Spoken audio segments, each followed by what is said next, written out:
perbuatan dan ketetapan dan persetujuan dari Nabi Muhammad SAW yang dijadikan ketetapan ataupun hukum dalam agama Islam. Hadits dijadikan sumber hukum dalam agama Islam selain Al-Quran, ijma dan qiyas, di mana dalam hal ini, kedudukan hadits merupakan sumber hukum kedua setelah Al-Quran.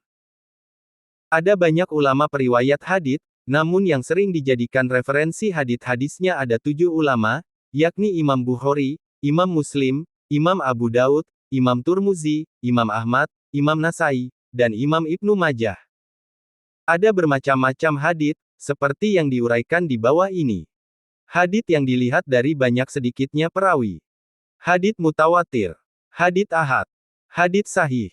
Hadits hasan. Hadits doif. Menurut macam periwayatannya. Hadits yang bersambung sanadnya, hadits marfu, atau mausul. Hadits yang terputus sanadnya. Hadits mualaq. Hadits mursal. Hadits mudalas. Hadits munkati. Hadits mudol. Hadis-hadis doif disebabkan oleh cacat perawi. Hadits maudu. Hadits matruk. Hadits mungkar. Hadits mualal. Hadits mudtorib. Hadits maklab. Hadits munkalib. Hadits mudraj. Hadits syaz. Beberapa pengertian dalam ilmu hadits. Beberapa kitab hadits yang masyhur populer. Hadits yang dilihat dari banyak sedikitnya perawi. Hadits mutawatir. Yaitu hadits yang diriwayatkan oleh sekelompok orang dari beberapa sanad yang tidak mungkin sepakat untuk berdusta. Berita itu mengenai hal-hal yang dapat dicapai oleh panca indera. Dan berita itu diterima dari sejumlah orang yang semacam itu juga. Berdasarkan itu, maka ada beberapa syarat yang harus dipenuhi agar suatu hadits bisa dikatakan sebagai hadits mutawatir. Isi hadits itu harus hal-hal yang dapat dicapai oleh panca indera. Orang yang menceritakannya harus sejumlah orang yang menurut ada kebiasaan, tidak mungkin berdusta. Sifatnya kati. Pemberita-pemberita itu terdapat pada semua generasi yang sama. Hadits ahad. Yaitu hadits yang diriwayatkan oleh seorang atau lebih tetapi tidak mencapai tingkat mutawatir. Sifatnya atau tingkatannya adalah zoni.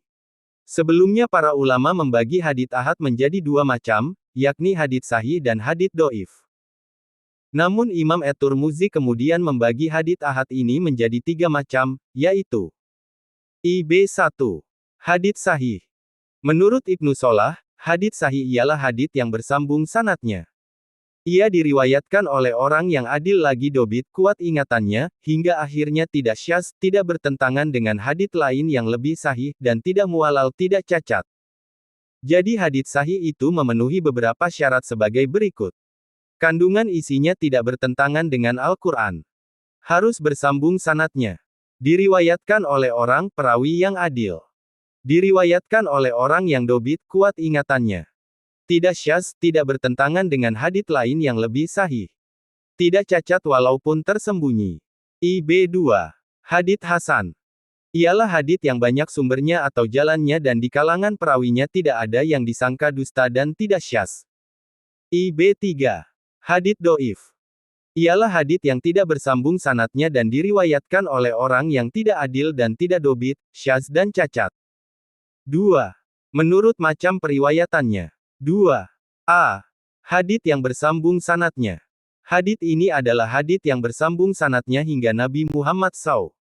Hadits ini disebut hadits marfu, atau mausul. 2b. Hadits yang terputus sanadnya.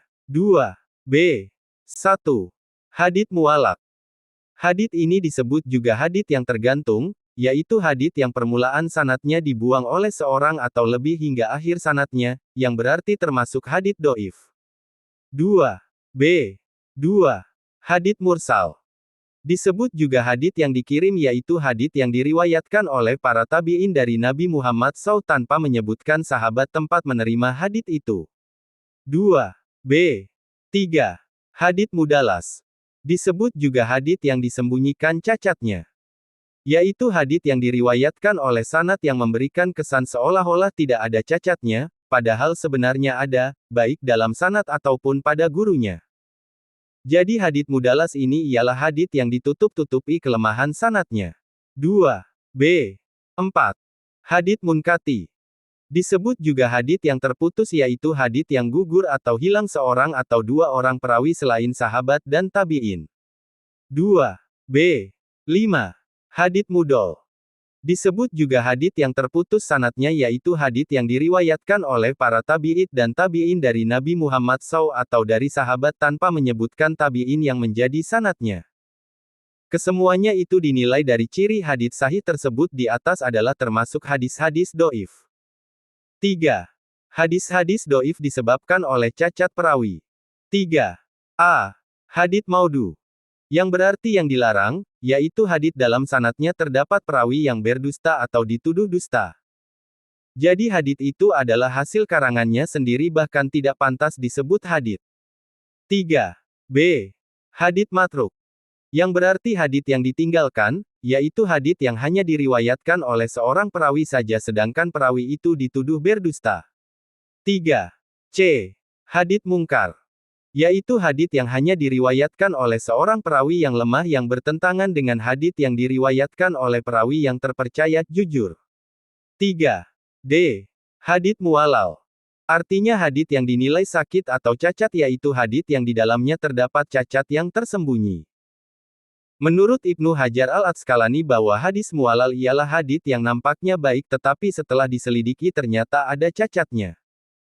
Hadits ini biasa disebut juga dengan hadits maul, yang dicacati, atau disebut juga hadits mutal, hadits sakit atau cacat. 3. E. Hadits mudtorib.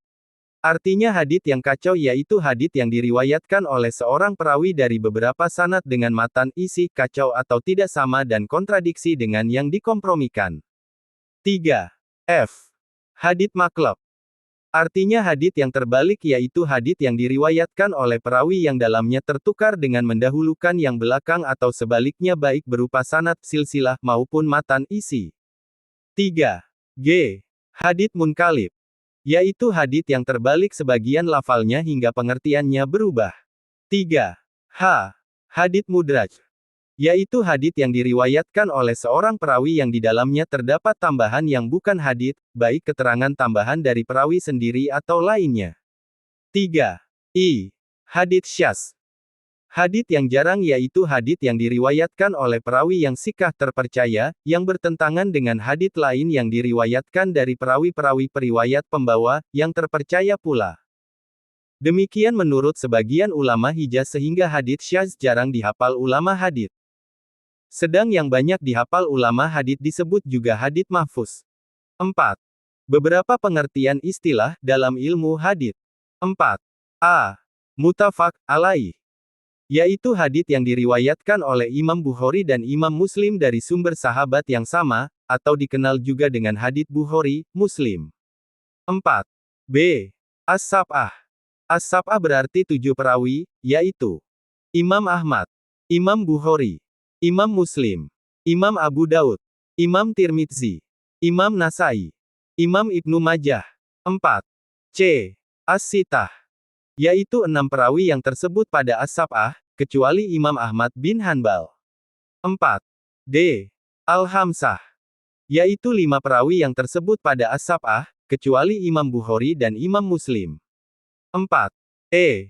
Al-arba'ah. Yaitu 4 perawi yang tersebut pada as-sab'ah, kecuali Imam Ahmad, Imam Bukhari dan Imam Muslim. 4. F. As-salasah. Yaitu 3 perawi yang tersebut pada as-sab'ah, kecuali Imam Ahmad, Imam Bukhari, Imam Muslim dan Ibnu Majah. 4. G. Perawi. Yaitu orang yang meriwayatkan hadits. 4. H. Sanad.